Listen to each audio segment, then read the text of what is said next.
The Canadian Rockies offer some of the best road trips on earth, and although they are synonymous with the more commonly visited places such as Lake Louise and Moraine Lake in Banff National Park, there are countless other lesser-known places that offer views equally as impressive with far fewer crowds. Come with me as we drive nearly 250 kilometers on a single stretch of road to one such place, the Emerald Lake.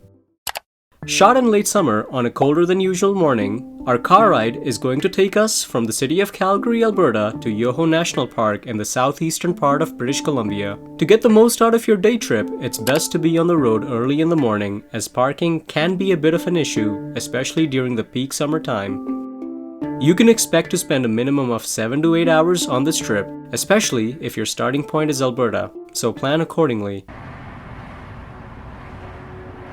As we left the city behind, nature took the center stage with its bright and lush summer colors. And since we were on the road quite early, about half an hour in, the traffic started thinning and the drive became incredibly peaceful.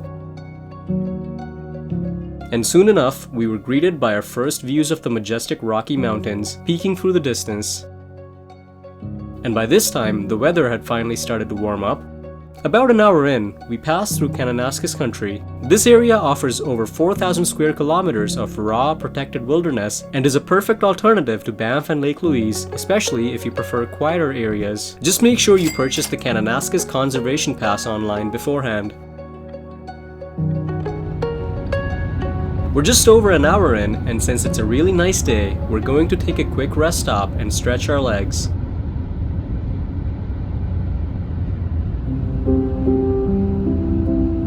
We stopped at this conveniently placed viewpoint right off the side of the highway. This is quite a popular spot for Banff-bound tourists to take a breather before continuing their journey. Apparently, that big building on the other side of the water is the largest cement plant in all of Canada.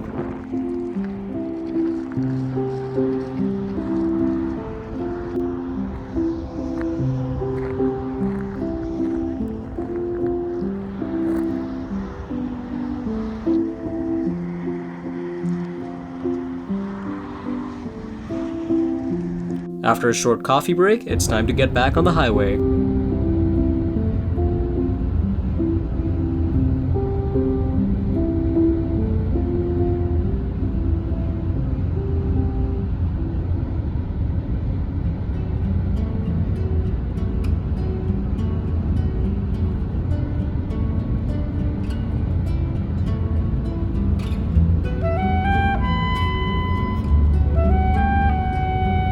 About an hour and a half into the trip, we were at the entrance of Banff National Park. You can purchase a day pass for about $24 at the time of this video, or about $167 for a yearly pass.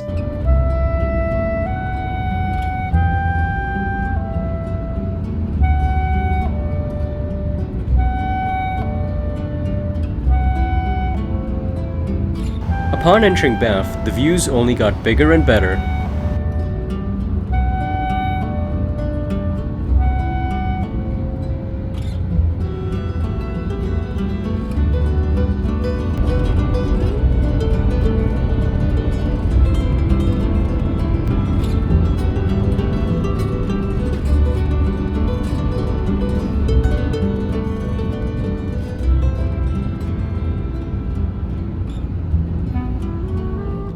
Keep an eye out as you're cruising through and you'll see these massive forest-covered overpasses, which are actually wildlife bridges built so the local wildlife like bears, elks, and wolves can cross safely without ever having to get on the highway.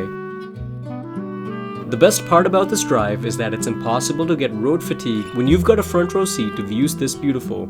It's like the scenery hits the refresh button every time you come around a corner.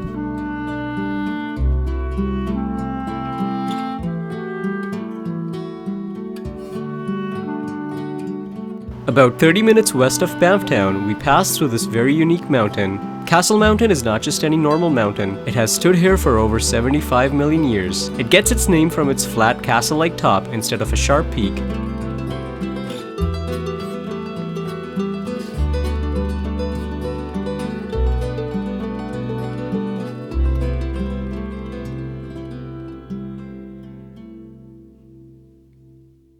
Just over 2 hours in and we have made it to BC. But before we can drive to the Emerald Lake, we need to purchase a park pass from the Yoho National Park Visitor Center in Field, BC.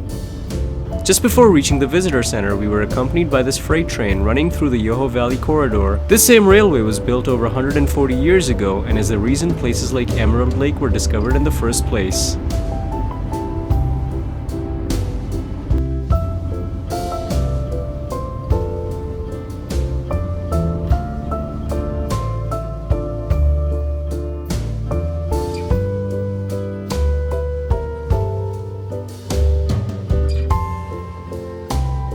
Yoho National Park Visitor Center is located right on Trans-Canada Highway at the entrance to Field. This center is your primary resource for park information and permits.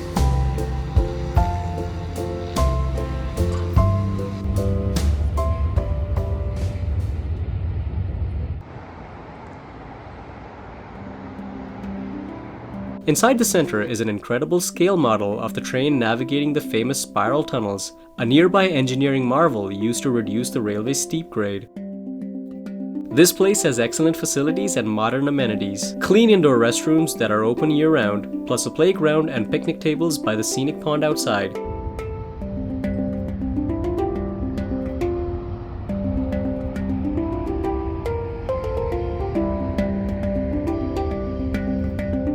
The center itself is strictly seasonal, typically open from May 1st to mid-October. During winter, washrooms remain open, but for planning help you must contact Lake Louise Visitor Center. Field is a picturesque historic settlement of fewer than 200 people, nestled at the foot of Mount Stephen. Established in the 1880s, it was named after Cyrus Field, an American businessman who the Canadian Pacific Railway was trying to woo for investment. Today, it's a tight-knit community of artisans and mountain enthusiasts. The village offers a post office, a gas station, EV charging stations, and a small cafe, but there is no grocery store here. Just past the visitor center, you'll find yourself tracing the edge of the Kicking Horse River. It's a glacial powerhouse that literally carved its way through these mountains. Oftentimes, you can find people standing in the middle because of how shallow it is in patches. With our lunch done, and after 2.5 hours of riding through some of the most beautiful views Canada has to offer, we're officially back in the driver's seat for the last stretch up to Emerald Lake.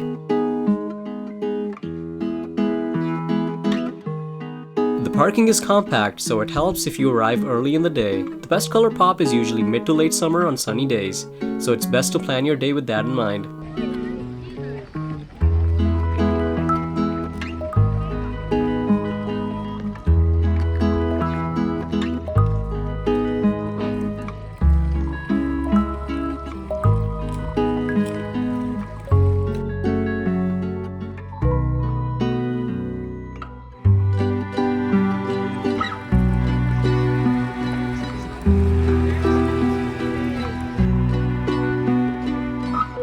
The second you see it, you realize the name isn't just marketing. The water really is this insane, vibrant green that looks like someone dumped a giant bucket of paint in the lake. The lake gets its emerald color from rock flour, basically fine silt ground up by glaciers that stays floating in the water and reflects the light to give it that glowing green look.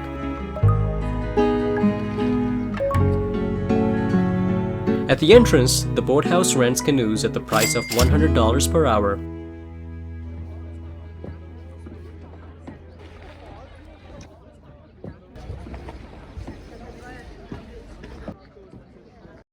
Right beside it is a rustic little gift shop.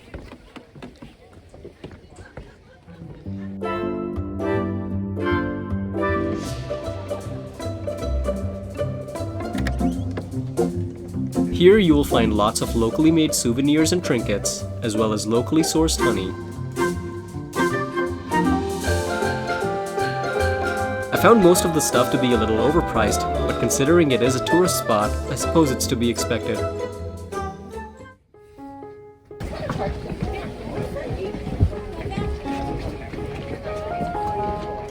As you cross the bridge to the other side, you'll find a very cute restaurant as well as nightly accommodations, but book well in advance as they tend to fill up quickly.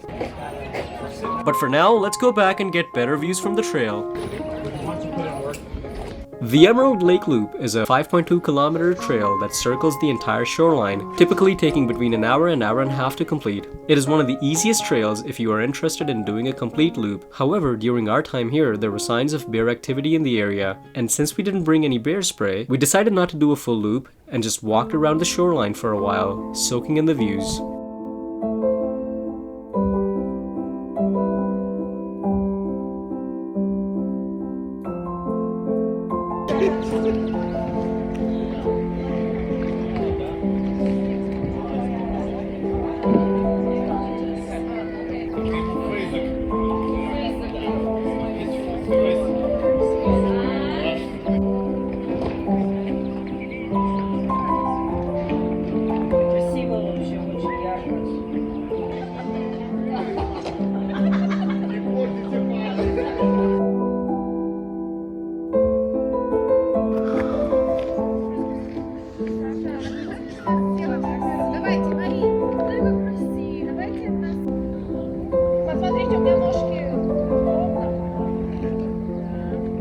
The view from here was incredible, but I wanted to get even closer.